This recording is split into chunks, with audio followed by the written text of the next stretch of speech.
Canada has the fewest houses per capita of any country in the G7. What the member opposite would have you believe is that doing nothing to address the housing crisis would have somehow made it better. Canada is experiencing a housing crisis. It doesn't really matter where you live or in what type of home, single, detached, duplex, apartment, condo, it's harder to find a place to live in the country than it has been at maybe any time in its history. And yet, everywhere you look, places that once were fields and farms are now brand new housing developments. So how did this happen? And why isn't it enough? There are many potential causes: agonizingly slow construction, restrictive zoning laws, a massive influx of immigrants, corporations trying to buy up homes as investments, the list goes on. But what factors are actually tangibly causing Canada's housing crisis? And what, if anything, can be done to solve it? Before diving into the reasons why, I want to define what it means when we say housing crisis. There are two main factors in calling it a crisis: affordability and availability, which go hand in hand. When it comes to affordability, things are worse than they have ever been. 20 years ago, 61% of Canadian households could afford to own a condo, and 49% could afford to own a single detached home. Today, those numbers are 45% and 26% respectively. Average mortgage costs are about 35% of the median income of a Canadian household, a historically high number. The numbers aren't any kinder to renters. In 2023, renters paid $100 more per month on average than in 2022. That's 4 times higher than the average rental increase over the previous decade. If things don't change, 40% of the households unable to afford to purchase a home will also not be able to afford rent by 2030. These historic prices are being driven up in part by scarcity. The national rental vacancy rate fell to 1.5% in 2023. Rates are even lower than that in some urban centers. For reference, a healthy vacancy rate is around 3 to 5%, which gives renters options and keeps prices low. So the current situation is certainly worthy of being called a crisis, but how did it get this way? Starting in the late 1970s, the federal government decided to leave housing development up to the provinces, distributing federal funds and allowing the provinces to decide how to spend it. By some reports, many provinces didn't actually spend that money on housing, and others did, but poorly. Generally, throughout the next few decades, Canada sprawled outward from its major cities, building new suburbs and neighborhoods of single-family detached homes. Apartment buildings turned out to not be all that profitable, and so Canada didn't build that many of them. Condo investors did build new units, but they tend to be more expensive, and prospective buyers have to compete with corporations who want to buy them up as assets. By the 90s, Canada's apartment vacancy rate had fallen from a comfortable 5% to 2 to 3%, where it hovered until the most recent crisis. Throughout the 2010s, the housing market in Toronto and Vancouver heated up, pricing out many residents who then moved to neighboring cities, bringing the heat with them.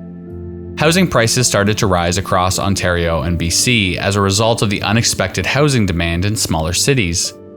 By 2015, the government seemed to realize there was a potentially huge problem with the housing market, but chose to address it primarily by trying to limit who could buy homes, rather than building new ones. BC and Ontario added new taxes on foreign buyers, increased the mortgage stress test, and added a tax on vacant units, essentially targeting investors who were buying up houses and condos to later sell at a profit. These policies helped very briefly to cool the market, but had very little lasting impact. A quick note on foreign buyers. Foreign buyers receive a lot of press for their involvement in the Canadian real estate market, with many pointing to them as a major factor in the housing crisis. In truth, they play a very minor role.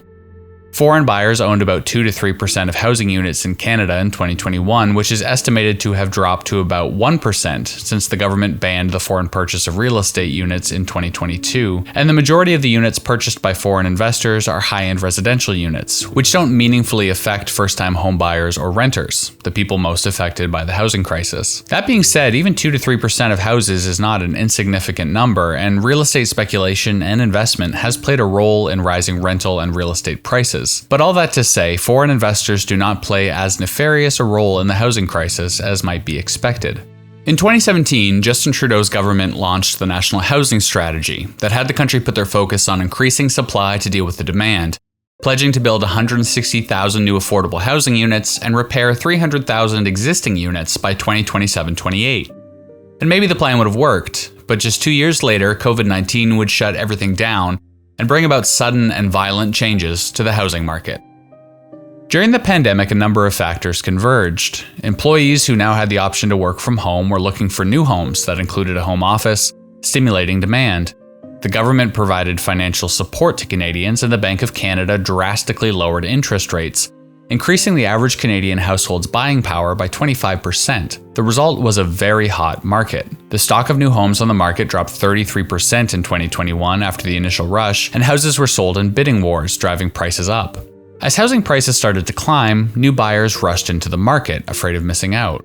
Demand for new builds skyrocketed, but builders ran into construction challenges, not prepared for the sudden rise in demand, coupled with the rapidly rising cost of supplies and a labor shortage in the trades. By spring 2021, housing prices had risen 20%. The rise in work from home led to a 3-decade high level of inter-province migration, spreading the hot housing market across the country. In the midst of that, Canada began a push to welcome record numbers of immigrants from a wide variety of sources, which has added even more stress to the rental market.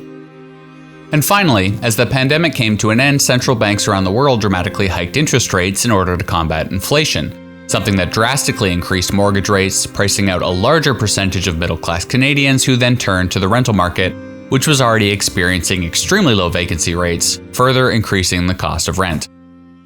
To make matters worse for renters, due to the high costs and relatively low profits of apartment buildings, more and more of the rental spaces in the country are being concentrated into the hands of wealthy corporate landlords, who work to maximize their profits. In 2022 in Ontario, over half of the requests to raise rent above provincial guidelines came from just 20 corporate landlords. Nearly 10% were filed by just one company. With all of that being said, although there are many factors, the numbers tell us that the heart of the housing crisis is there are simply not enough places for people to live. Since 2017, Canada has been making an effort to catch up, but is so far behind that it's not feasible to solve the problem anytime soon by building new homes the way they are being built now. Acquiring permits in Canada is notoriously slow and difficult in comparison to other countries. According to the World Bank, it takes 249 days to obtain permits to build a warehouse in Canada, compared to 81 days in the United States and 121 days in Australia. The process to get approved to build a house in Canada can take up to 3 years in some big cities.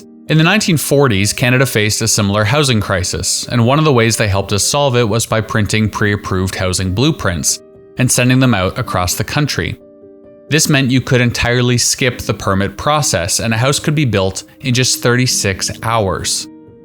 The Liberal government, as part of their plan to address the housing crisis, is adopting the same idea, putting out calls for pre-approved blueprints for a variety of types of low-rise housing.